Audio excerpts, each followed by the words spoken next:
مودی حکومت کی اسرائیل نوازی کی اصل وجہ سامنے آ گئی۔ بی بی سی کی تہلکہ خیز ویڈیو نے بھارت اسرائیل اتحاد کے معاشی رازوں سے پردہ اٹھا دیا۔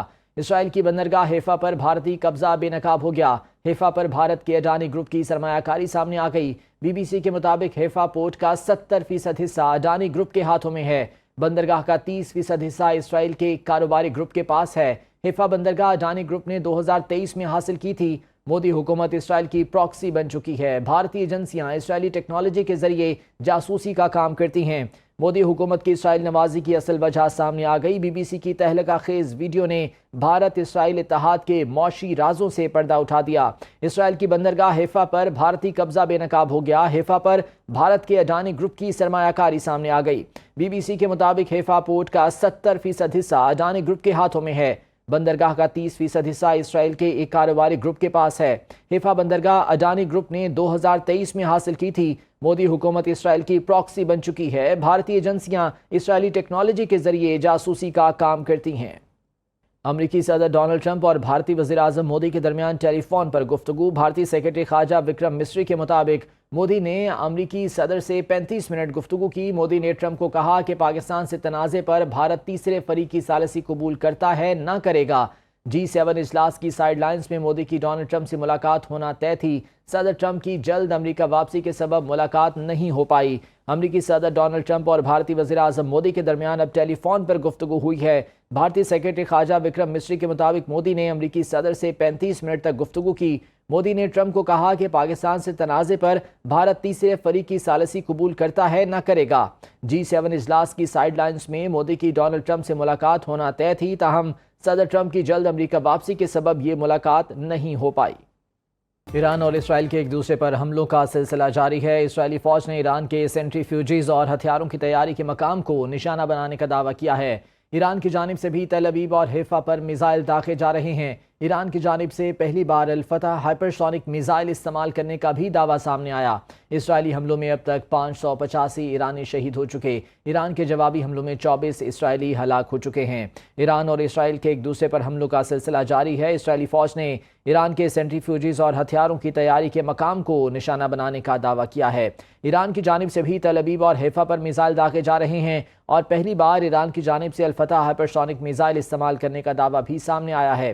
اسرائیلی حملوں میں اب تک 585 ایرانی شہید ہو چکے، جبکہ ایران کے جوابی حملوں میں 24 اسرائیلی ہلاک ہو چکے ہیں۔ ایران اور اسرائیل کے ایک دوسرے پر حملوں کا سلسلہ جاری ہے۔ اسرائیلی فوج نے ایران کے سینٹریفیوجز اور ہتھیاروں کی تیاری کے مقام کو نشانہ بنانے کا دعویٰ کیا ہے، جبکہ ایران کی جانب سے تل ابیب اور حیفا پر میزائل داغے جا رہے ہیں۔ ایران نے پہلی بار الفتح ہائپرسونک میزائل استعمال کرنے کا دعویٰ کیا ہے۔ اسرائیلی حملوں میں اب تک 585 ایرانی شہید ہو چکے۔ امریکی صدر کی زیر صدارت ہنگامی میٹنگ میں ایران کی نیوکلیئر سائٹس پر حملے سے متعلق شرکاء کی رائے تقسیم رہی۔ بی بی سی کے مطابق وائٹ ہاؤس میں ہنگامی میٹنگ 1 گھنٹہ 20 منٹ جاری رہی۔ ایرانی جوہری تنصیبات پر حملے سے متعلق صدر ٹرمپ کے قریبی مشیروں میں مکمل اتفاق نہیں ہو سکا۔ امریکی حملے کا ممکنہ ہدف فوردو میں یورینیم کی افزودگی کا مقام ہو سکتا ہے۔ فوردو میں یورینیم افزودگی کا مقام زیر زمین موجود ہے۔ زیر زمین جوہری تنصیبات کو تباہ کرنے کی صلاحیت صرف امریکہ کے پاس ہے۔ صدر ٹرمپ نے اجلاس کے بعد اسرائیلی وزیر اعظم نیتن یاہو کو ٹیلی فون بھی کیا۔ ٹرمپ کی ایران اسرائیل جنگ میں ممکنہ مداخلت کے خلاف امریکہ میں آوازیں زور پکڑنے لگیں۔ ڈیموکریٹک پارٹی کی جانب سے امریکی کانگریس کے رکن الہان عمر کا سوشل میڈیا پر اپنے بیان میں کہنا ہے کہ کوئی امریکہ پر حملہ نہیں کر رہا اور نہ ہی کسی نے امریکہ پر حملہ کیا ہے۔ امریکیوں کو جنگ میں داخل ہونے سے روکنے کا وقت آ گیا۔ یہ اسرائیل کی اپنی چنی ہوئی جنگ ہے۔ اسرائیل کی امریکہ کو اس جنگ میں دھکیلنے کی سازش کو ناکام بنانا ہوگا۔ ان امریکیوں کے ساتھ کھڑے ہوں جو امن چاہتے ہیں، امریکہ کی دوسروں کی مہنگی جنگ میں مداخلت کے مخالف ہیں۔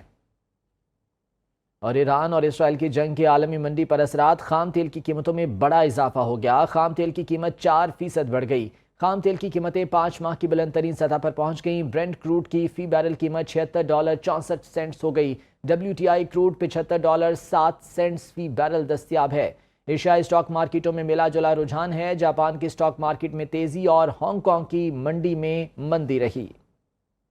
مودی حکومت کی اسرائیل نوازی کی اصل وجہ سامنے آ گئی۔ بی بی سی کی تہلکہ خیز ویڈیو نے بھارت اسرائیل اتحاد کے معاشی رازوں سے پردہ اٹھا دیا۔ اسرائیل کی بندرگاہ حیفا پر بھارتی قبضہ بے نقاب ہو گیا۔ حیفا پر بھارت کے اڈانی گروپ کی سرمایہ کاری سامنے آ گئی۔ بی بی سی کے مطابق حیفا پورٹ کا 70% حصہ اڈانی گروپ کے ہاتھوں میں ہے۔ بندرگاہ کا 30% حصہ اسرائیل کے کاروباری گروپ کے پاس ہے۔ حیفا بندرگاہ اڈانی گروپ نے 2023 میں حاصل کی تھی۔ مودی حکومت اسرائیل کی پراکسی بن چکی ہے۔ بھارتی ایجنسیاں اسرائیلی ٹیکنالوجی کے ذریعے جاسوسی کا کام کرتی ہیں۔ مودی حکومت کی اسرائیل نوازی کی اصل وجہ سامنے آ گئی۔ بی بی سی کی تہلکہ خیز ویڈیو نے بھارت اسرائیل اتحاد کے معاشی رازوں سے پردہ اٹھا دیا۔ اسرائیل کی بندرگاہ حیفا پر بھارتی قبضہ بے نقاب ہو گیا۔ حیفا پر بھارت کے اڈانی گروپ کی سرمایہ کاری سامنے آ گئی۔ بی بی سی کے مطابق حیفا پورٹ کا 70% حصہ اڈانی گروپ کے ہاتھوں میں ہے۔ بندرگاہ کا 30% حصہ اسرائیل کے ایک کاروباری گروپ کے پاس ہے۔ حیفا بندرگاہ اڈانی گروپ نے 2023 میں حاصل کی تھی۔ مودی حکومت اسرائیل کی پراکسی بن چکی ہے۔ بھارتی ایجنسیاں اسرائیلی ٹیکنالوجی کے ذریعے جاسوسی کا کام کرتی ہیں۔